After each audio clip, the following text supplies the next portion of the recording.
Hey, welcome everyone to another privacy tech focused video. In this video, we're talking about the government mandating mass surveillance and age verification, or they just simply call it age verification, that's it. But it's actually mass surveillance if you look at the details. So if you want to see the written version of this video, you can find a link to a website in the video description.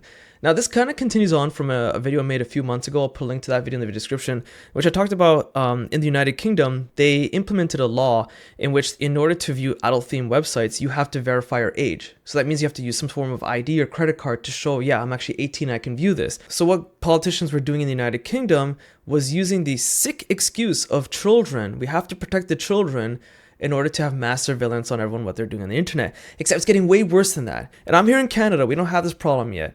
But I can tell you this right now, Canada's regulation and consumer privacy and tech laws to protect us as citizens is absolutely abysmal in Canada.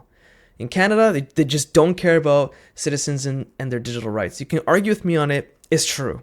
So we're bound to have the same situation happen to us because Canada follows these nonsensical things. It's just we're a bit slower at it. I usually give the solution at the end of my videos, but I'm explaining the solution right now. It's what I said in my UK-based video about adult-themed content and VPN usage.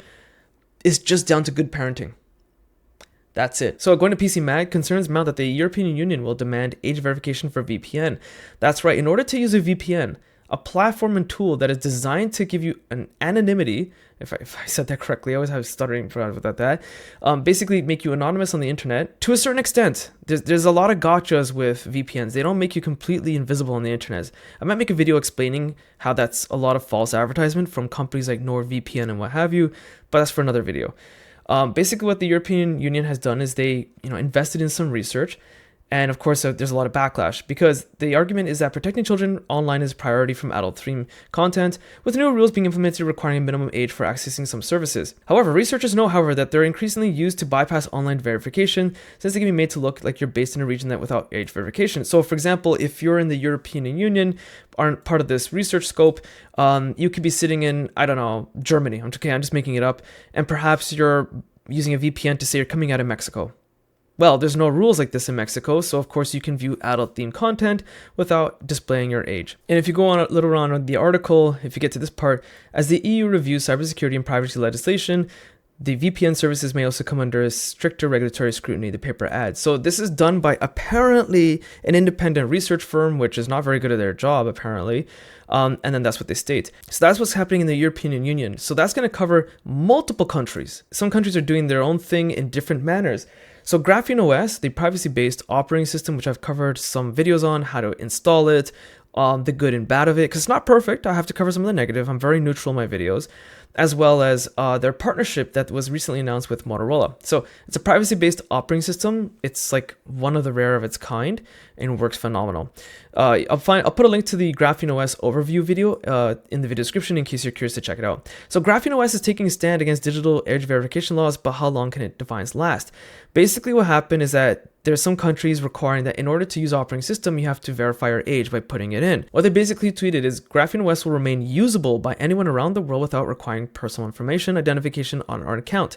Graphene OS and our services will remain available internationally. If Graphene OS devices can't be sold in a region due to the regulations, so be it. What they're basically saying is because of some rules that have come out, so for example, Brazil's digital ECA coming into effect as of March 17, where country promises to fine operating system providers $50 million per violation if they don't verify a user's age. Basically, you have to enter your age to use your operating system of your computer. Yeah, that's crazy, right? So if you're Grandma Jane and you're 98 years old, you want to see pictures of your great-grandchildren, hey, Grandma Jane, enter your age. Because, you might be a kid looking at adult-themed content.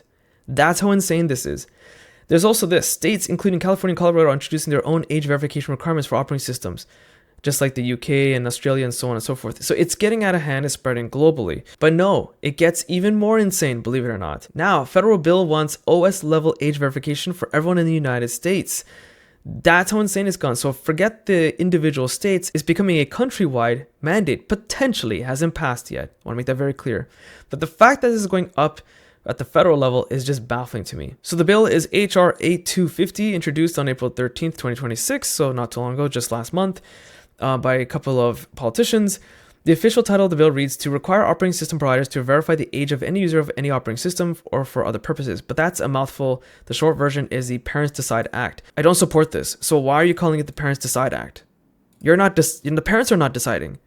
The government is deciding on your behalf. So the title of it is already deceitful. Continuing on, if you go by the full title, the bill itself is pretty self-explanatory. It's going to require every operating system provider to verify the age of its user who wants to use the OS or for any other purposes. So the problem with this whole thing, it doesn't matter which country it is, the whole argument of you have to input your age to use an operating system is absolutely insane. Because let's take some examples. First off, by enforcing this, which I've been using computers since Windows 95. Okay, I'm 40 years old. I've been using it forever. I've been reading those Windows magazines at the convenience store. And like, are you going to buy that magazine? The Indian uncle yelling at me, the Indian kid, this and that. So this has never been heard of. This is absolutely crazy.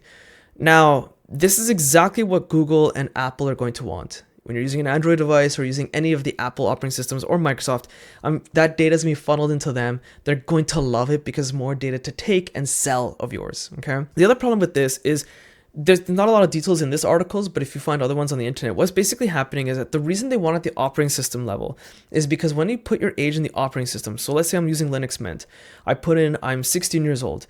What's going to be expected is that every application I install has to then read the age I've put in the operating system and apply it to that application.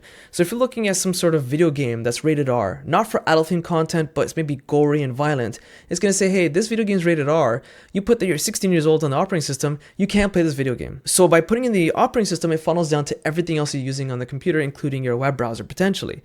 So if you put you're 16 years old and try to go to adult themed content, your web browser is going to be like, hey, you're 16, you shouldn't be doing this. This is how insane this is. The whole thing of locking it down is just not feasible and ensuring people are going to respect it, first and foremost. But then putting the onus on the application owner to do this is just crazy. Like people who make free open source software, FOSS, and just want to share with the community because they're a hobbyist. They do it at home for free. They get no money out of it. They have to implement this nonsensical stuff. It's a lot of work. And then they have to regulate this to match rules like this all around the world. Because in one country it might be 18, another country might be 19, another country might be 21. It's just absolutely baffling to me. And what's going to happen is a few things. First and foremost, people are going to start rolling their own Linux or open operating systems and modify and get past this. But a lot of people can't do that. It's not that easy, including myself, I'll be honest with you. But the other thing is that people start pirating operating systems like Linux. Now, pirating operating systems like Windows is not unheard of. It's very common. But pirating Linux is going to become a thing. It sounds crazy to say, but that will become a thing. People are going to jump more to piracy. And of course, what's going to happen? You have a VPN. If you're in a country where VPNs are not regulated, but you're forced to use your whole operating system age, you're like, no. I'm going to pirate my adult themed content now. But the other problem is this. There are so many adult themed websites coming up daily, weekly. How are you going to enforce and chase all these? It's just not feasible. It comes down to good parenting. It's as simple as that. It gets even more convoluted because I work in IT and cybersecurity as my career. YouTube is just for fun. When you look at some of these situational things, it doesn't make any sense, okay? So if you're working with virtual machines like Server OS or Ubuntu Server, whatever it may be, that's not being used by anyone per se. It's used for development. It's just a shared environment where coders and DevOps will go in there and make their changes. But who's supposed to enter the age in there? Even though it's not used for adult themed content, some of these things don't even have external internet access. They're just test environments you remote into. They don't have internet access.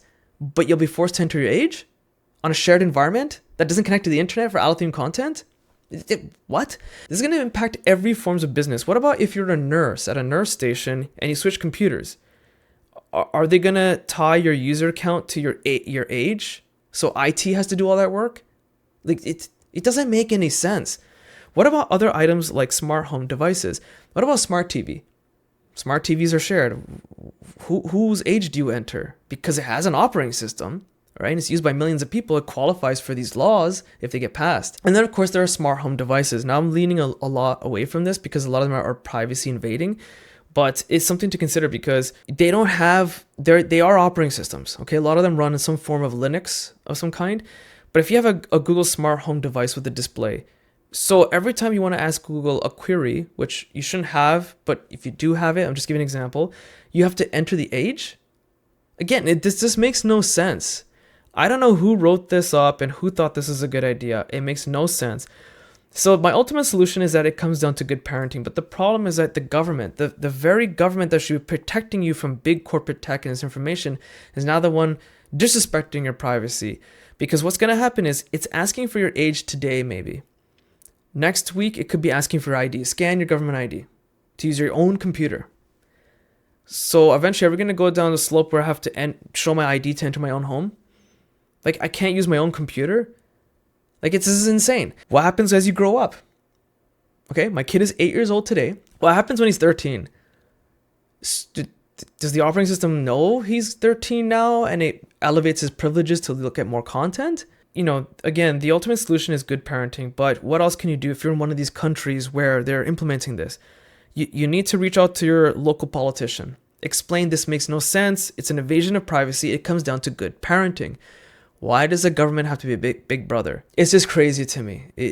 Fight back by telling your politician this is unacceptable. Okay? Start a petition.